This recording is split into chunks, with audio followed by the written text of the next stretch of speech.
Bonjour Emmanuel, Bonjour Marie. je suis hyper ravie de t'accueillir aujourd'hui sur le podcast Éduquer sans s'oublier, puisque je pense que tu es vraiment une référence dans le domaine pour nous adultes qui accompagnons les ados et les jeunes en général. Donc voilà, je vais te laisser te présenter déjà pour ceux qui ne te connaissent pas et puis on va enchaîner ensuite. Alors, donc je m'appelle Emmanuel Piquet, donc je suis ravie de participer à ce podcast à nouveau, et pas pour la dernière fois j'espère. C'est toujours un très bon moment et je trouve extrêmement important qu'il y ait des gens comme toi qui s'adressent en effet aux professionnels qu'ils soient au sein de l'éducation nationale, qu'ils soient en dehors de l'éducation nationale, mais ces gens qui d'une certaine manière dédient leur vie professionnelle à l'accompagnement des adolescents et des enfants et des préadolescents. Alors, donc moi, je suis maître de conférence à l'Université de Liège. Je travaille dans un regroupement qui s'appelle À 180 degrés, avec une quarantaine d'autres praticiens. Et on travaille avec une école de pensée qui s'appelle l'école de Palo Alto, et qui est une école de pensée qui a ceci de particulier, entre autres, parce elle est très particulière sur plein de sujets, mais elle a ceci de particulier qu'elle s'intéresse beaucoup plus à ce qui dysfonctionne dans les relations entre les gens qu'à ce qui dysfonctionne à l'intérieur des gens. Et notamment quand il s'agit d'enfants et d'adolescents. On est assez prompt depuis une quinzaine d'années à essayer de diagnostiquer, de prouver à quel point à l'intérieur des enfants et des adolescents ça va pas bien et que c'est pour ça en fait qu'on a des problèmes tous. Nous, ce qui nous intéresse, c'est vraiment de regarder ce qui dysfonctionne dans les interactions qu'a cet adolescent ou cet enfant avec le monde scolaire, les interactions qu'il a avec ses parents, éventuellement, les interactions qu'il a avec ses pairs, PAIRS, et puis les interactions qu'il a avec lui-même, parce que les adolescents s'enjoignent beaucoup d'une certaine façon.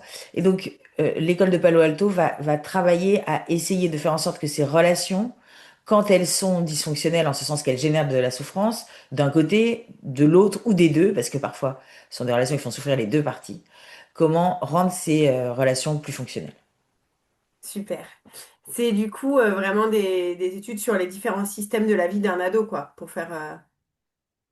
Exactement, et notamment dans chacun de ces systèmes, et c'est vraiment le mot est tout à fait adapté et exact, puisque nous sommes vraiment des systémiciens, hein, c'est ça la façon dont on peut se définir.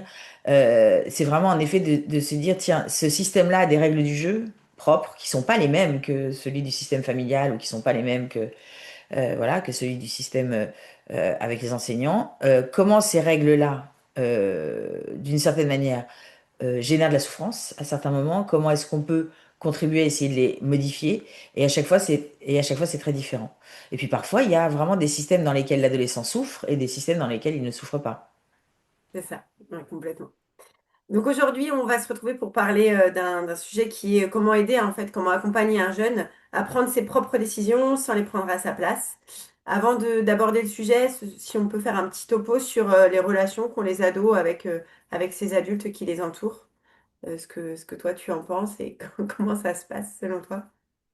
Alors, euh, c'est extrêmement intéressant parce que c'est très singulier. C'est-à-dire que l'adolescence est une notion très récente, hein. Elle est née vraiment, il y a eu, en tout cas, la première étude systémique sur le sujet au début du XXe, en 1905. Donc, c'est vraiment quelque chose de très nouveau. Et se sont penchés sur le berceau de cette notion, on va dire, des faits un peu particuliers, et notamment celle de la psychanalyse, qui assez rapidement en ont fait une phase obligatoirement critique. C'est-à-dire que elle est née sous ces auspices-là, la notion d'adolescence. C'est-à-dire que c'est à la fois une population transitoire, c'est-à-dire qu'elle va pas être là très longtemps puisqu'elle est juste là entre l'enfant et l'adulte. Et donc c'est difficile de s'adresser à une communauté qui est transitoire, qui est là qu'un moment en fait, hein. On a du mal là en fait, c'est un peu mouvant, c'est un peu flou. Et puis elle a été considérée très vite, donc comme je le disais, comme une phase critique où rien ne va en fait. Rien ne va, donc Super négatif. ils sont excessifs, ils sont égoïstes, ils sont indolents, ils sont paresseux, ils sont inconscients, enfin toutes sortes de choses comme ça, toutes sortes d'étiquettes au fond qui vont leur être accolées Mm. avant même qu'ils soient entrés dans l'adolescence, hein. C'est pas rare que des parents disent quand je vois ce qu'elle me fait à 8 ans, j'ose même pas imaginer à l'adolescence. Donc on est déjà Mm. dans quelque chose de problématique avant même que ça soit arrivé. C'est extrêmement rare. je pense que vraiment c'est une période de ce point de vue-là très singulière. Mm. Et du coup, je trouve que ça crée a priori un climat pas très positif. Parce que Oui. quand, en effet, on est regardé comme ça en étant affublé de toutes ces étiquettes, ben, on se sent pas extrêmement à l'aise, quoi. Et donc, de deux choses l'une, soit on se soumet à cette évaluation qu'on a de nous, et donc on devient comme ça, en fait, d'une certaine manière, soit on trouve que c'est parfaitement exagéré, et donc on se rebelle, et donc on se soumet également à l'étiquette, qui est qu'on n'a rien compris. Donc, en fait, c'est vraiment une population qui est dans une espèce de double contrainte parfaitement désagréable, en fait, et génératrice, à mon avis, d'extrêmement de tension. Alors, il y a ça, il y a le fait que c'est le moment où ils sont prêts, ou en tout cas ils devraient être prêts, c'est pas forcément le cas de tous, mais à s'élancer en fait de la falaise de l'enfance vers le monde réel, en fait, d'une certaine manière. Et donc, c'est précisément un moment où ils ont besoin qu'on les accompagne, qu'on les pousse, qu'on soit là, en fait, qu'on les soutienne.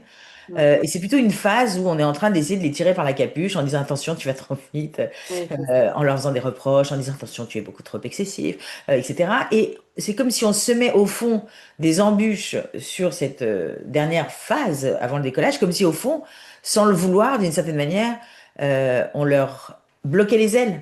Avant Mm. même qu'ils s'envolent. Pourquoi? Parce qu'ils nous foutent la trouille. Hein, parce que comme ils se conforment à l'idée qu'on en a, et c'est vrai qu'ils sont pas, voilà, on n'a pas tellement envie on se dit s'ils s'envolent, ils vont Oui, s'écraser complètement, ouais, c'est comme ça. des vieilles quiches.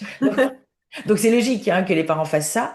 Et en même temps, ça crée souvent des tensions extrêmement fortes parce que, évidemment, quand on veut prendre son envol, on a envie d'autonomie. Enfin, tout ça est parfaitement logique et Mm. que le risque, c'est que ça soit en effet vécu à juste titre, comme le fait qu'on nous enlève notre autonomie et ça crée vraiment à un moment ou particulièrement ils auraient besoin d'affection, c'est ça qui est paradoxal, ça crée quelque chose de parfois extrêmement tendu. Parfois pas, hein. Je veux dire, il y a plein d'adolescents qui vont bien. Oui. Ah, d'accord. Hein. Oui, oui, c'est sûr.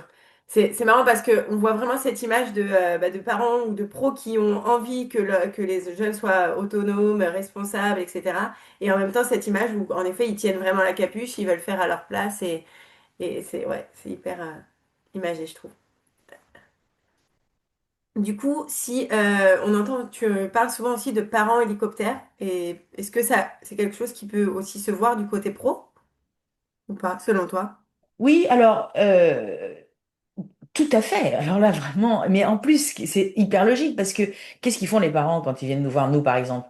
Ils disent, voilà, j'aimerais que vous expliquiez à Marie qui n'a pas compris que ce serait important qu'elle fasse ses devoirs. Et donc, je veux dire, il y a forcément des pros qui se disent, ben, en fait, c'est ça ma mission, parce que c'est comme ça que ça leur est présenté. Moi, je trouve ça très étrange d'aller demander à un pro de dire la même chose que nous, sachant que ça n'a pas marché avant. Alors, ils ont cette espèce d'idée que si c'est un tiers externe, ça aura plus d'impact, ce qui, à mon avis, est une hérésie absolue. Ça n'a pas du tout plus d'impact.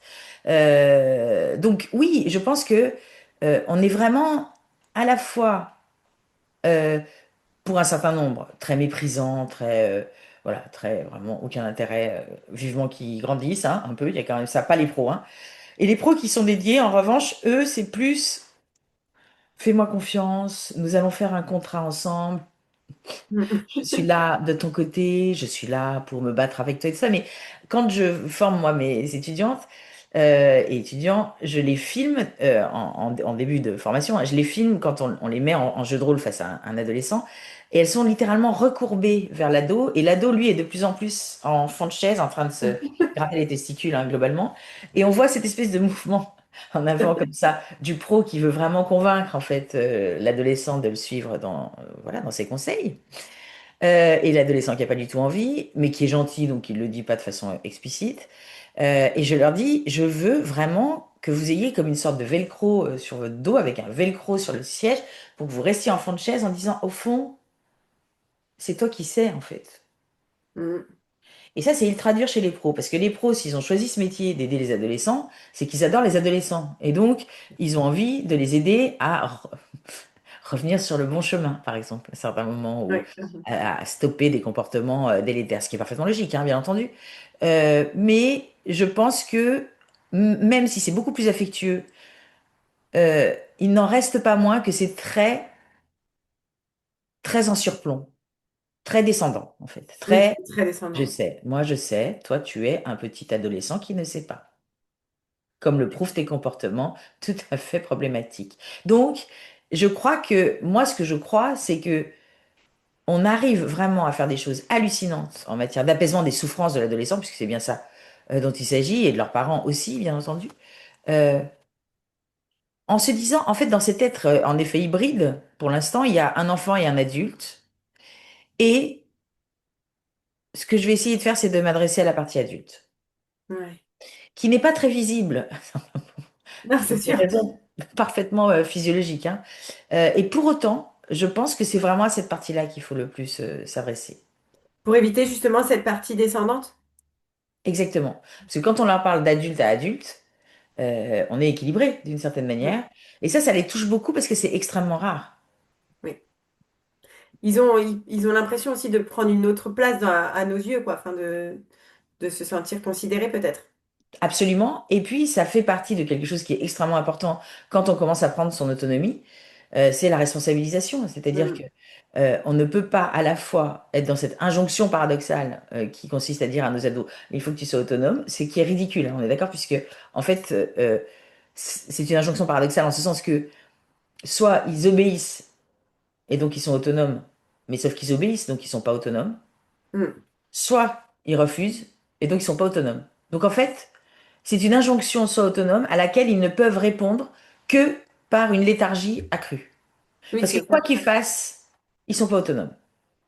Bah oui, c'est sûr. Ouais, ouais. À contresens, c'est clair. À contresens. Et donc, la seule chose qu'on peut faire, c'est comment, en effet, on crée un contexte dans lequel on les responsabilise suffisamment pour qu'ils puissent ou pas euh, gagner en autonomie. Mm. Et Et c'est ça ça qui me fait est. vraiment penser là, je parlais avec deux enseignantes la semaine dernière qui me disaient en fait que bah, c'était vraiment dur pour elles de voir que bah, les élèves ne faisaient pas leurs devoirs, et qu'elles avaient l'impression du coup d'être vraiment trop autoritaires et d'être trop dans justement dans le descendant en fait et de ne pas réussir à faire ce switch vers on marche ensemble quoi. C'est très compliqué, surtout quand on a une vocation d'enseignant et que vraiment notre vocation c'est de les faire progresser d'un point de vue notamment académique, hein, pas que, mais notamment académique. Mm. On se sent hyper impuissant en fait, hein. Donc je comprends parfaitement ces enseignants et je crois que ce qui est très compliqué, c'est que il y a d'un côté une espèce de prise en charge très forte ou un contrôle très fort sur ce qu'ils font, ce qu'ils disent, ce qu'ils pensent, etc. Ce qui souvent génère à la fois des conflits et à la fois évidemment un manque d'autonomie. À l'opposé de ça, il y a l'abandon qui génère exactement la même chose. Mm. C'est-à-dire que quand on abandonne parce qu'on n'en peut plus, qu'on soit parent ou pro, qu'on abandonne en disant, tu sais quoi, en fait, tu ne m'intéresses plus, ça génère exactement la même chose. Ça génère évidemment de la démotivation, le fait qu'ils gagnent pas en autonomie, enfin, etc. Et en Oui. plus, le lien est brisé. Et je crois que à 180 degrés de ces deux postures qui génèrent la même chose, il y a en effet la responsabilisation qui consiste à dire, je serai toujours là pour toi, toujours, si tu me le demandes. Ouais. Mais je ferai pas à ta place quoi. Ouais, c'est super chouette et je trouve que, enfin moi c'est vraiment ce que j'ai envie aussi de montrer aux pros qui nous écoutent, c'est que bah, en fait chacun a aussi sa responsabilité et que si on la donne pas aux jeunes, et bah en fait ils vont pas pouvoir la prendre non plus à un moment donné quoi. C'est exactement ça. Et du coup, quand ils sont face à des choix compliqués, hein, que ce soit d'ailleurs scolaires, que ce soit sentimentaux, Mm. des choix sentimentaux, que ce soit des choix amicaux, enfin toutes sortes de choix. Euh, je pense que notre bonne posture, elle est là, elle est dans cette responsabilisation-là. Ça veut dire quoi? Ça veut dire que je pense qu'on peut vraiment, et c'est intéressant de le voir comme ça, de mon point de vue, euh, on peut vraiment regarder les choses en disant, soit on est un adulte autoritaire, comme elles le disaient, les enseignantes, donc Mm. un adulte qui, au fond, par son pouvoir, par son statut, par sa puissance, impose, en fait, d'une certaine manière, voilà, sans autre forme de procès, quoi. Elle impose et elle sanctionne Mm. s'il n'y a pas respect. Et donc ça, c'est un adulte autoritaire. Très souvent, bah, dans les régimes autoritaires, ça fonctionne parce que tout le monde est terrorisé d'une certaine manière. Donc voilà, certains pourraient considérer que ça fonctionne. Moi, ce que je trouve que ça génère souvent dans les relations adulte-ado, c'est plutôt de la dissimulation, du mensonge, voilà. Mais voilà, en tout cas, la face est sauve, si on peut dire. Et puis, l'autre façon d'être adulte, c'est d'être un adulte qui fait autorité. Et un adulte qui fait autorité pour un ado, c'est une définition assez claire, je trouve, d'après ce que, en tout cas, ils nous en disent. C'est un adulte dont on sait qu'il ne nous imposera pas son point de vue. Ouais, c'est sûr. mais un adulte qui va nous dire ce qu'il en pense lui, mais sans l'imposer. Ok, ouais. Et ça, c'est extrêmement compliqué parce qu'on a envie qu'ils nous suivent, parce qu'on est quand même dans ce truc très descendant, encore une fois, très, très en surplomb. Euh, et, et je pense que vraiment pouvoir dire à un moment donné, voilà moi ce que j'en pense de ce choix-là, je pense que voilà ce que j'en pense. Maintenant, bien entendu, ça c'est que mon avis. Et alors, il y a quelque chose qui marche très très bien, qu'on appelle nous dans notre jargon l'alternative stratégique. Prenons un exemple. Voilà, le gamin se pose la question de savoir si il va choisir pour le lycée, les lycées où il y a ses potes, qui est quand même un extrêmement bon critère de mon point de vue, puisque c'est clairement et c'est clairement prouvé. Hein. Je veux dire, les gamins qui sont entourés socialement par des gens qu'ils aiment bien réussissent mieux que les autres. Hein. Oui, c'est sûr. Donc c'est un critère tout à fait intéressant. Soit un autre établissement qui est de meilleur niveau, avec c'est beaucoup plus cadré, et ils ont de meilleurs résultats à la fin du lycée. Et donc, le gamin, bien entendu que lui, il va préférer, a priori, enfin, sauf certains, hein, bien entendu, qui ont un projet très clair et tout ça, mais a priori, celui où il y a les copains, quoi. Et moi, je crois que notre rôle d'adulte, c'est un peu d'être comme un drone, où on va sur les deux chemins possibles en termes de choix. Et ce drone va lui ramener des images, en fait, de ce qui va s'y passer. Mais je pense que c'est hyper important de ne pas du tout rosir ou noircir l'une des voies en fonction de notre choix d'adulte. Ouais, C'est ça qui est très dur. Donc ça veut dire qu'il faut dire, voilà, soit en effet, tu choisis d'aller dans le lycée où il y a tous tes potes, et ça va être forcément des bonnes années lycée, puisque tu seras avec tes amis, et ça c'est quand même extrêmement important dans la vie d'un adolescent. Donc voilà.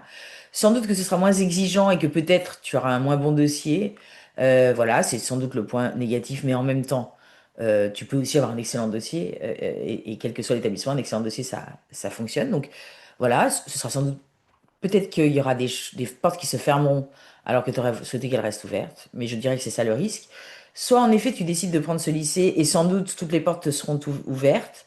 De ce point de vue-là, c'est tout à fait rassurant pour les adultes qui t'entourent et notamment pour moi, clairement.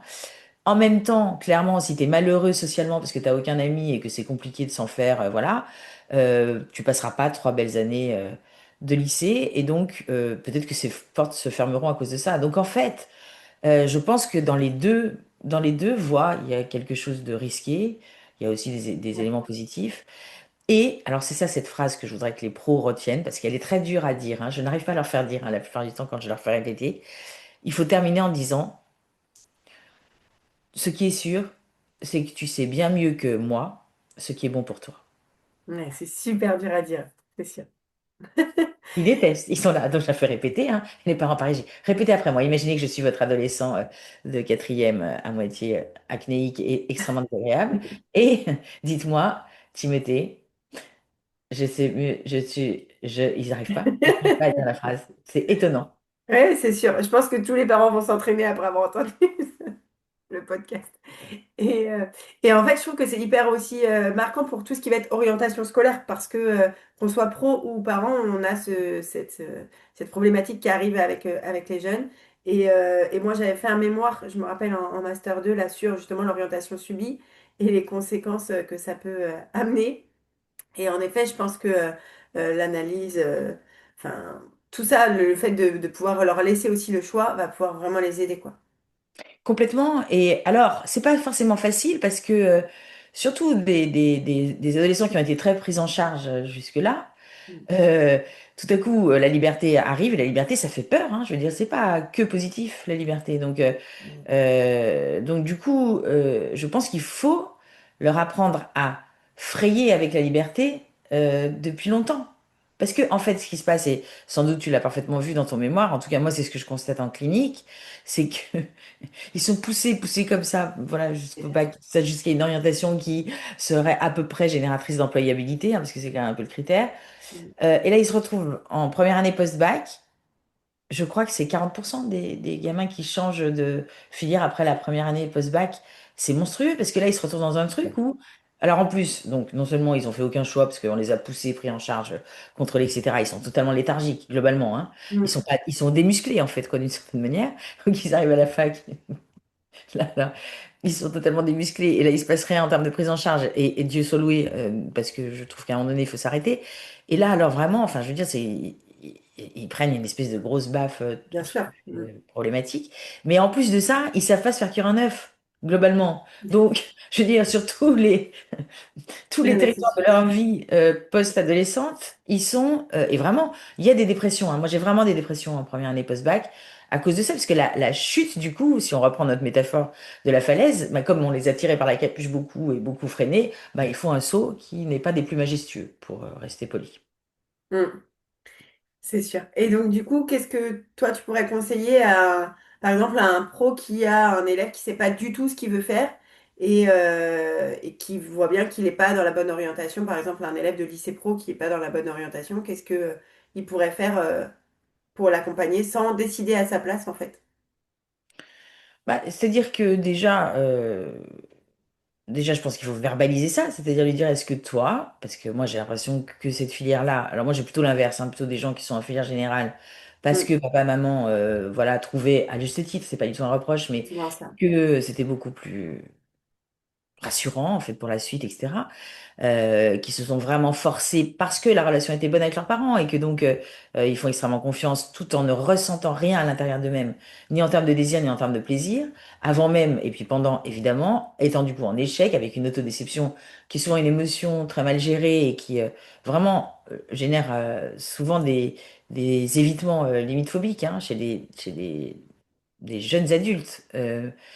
Et donc, de dire, voilà, écoute, raconte-moi un peu, toi, comment ça se passe une journée de cours, voilà. Parce que je trouve que, d'une façon générale, comme on est très en surplomb, on ne se sert pas assez de leur réalité. Et moi, je crois qu'on est obligé de s'accroupir quand on est pro.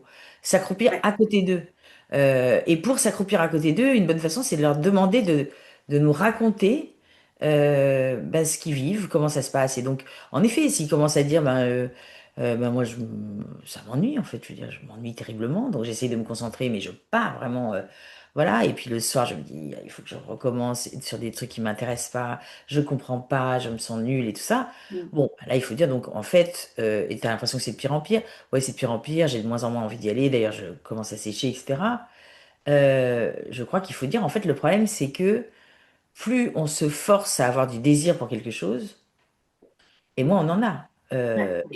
Et moins on a de désir, et moins on a de plaisir. Enfin, tout ça est parfaitement lié. Et donc, le fait même que tu t'exhorte au fond à tenter de ressentir une motivation pour un sujet qui n'en génère pas de façon instrumentale, c'est-à-dire processive au moment où ça se passe, Mm. et ben fait que tu vas être de plus en plus démotivé et de plus en plus déprimé. Donc, je pense que ce serait hyper important qu'on se dise, réfléchissons à quelque chose où tu aurais à minima un peu de plaisir, quoi. Ce serait quoi Ok. une filière où tu aurais à minima un peu de plaisir? Ouais, complètement.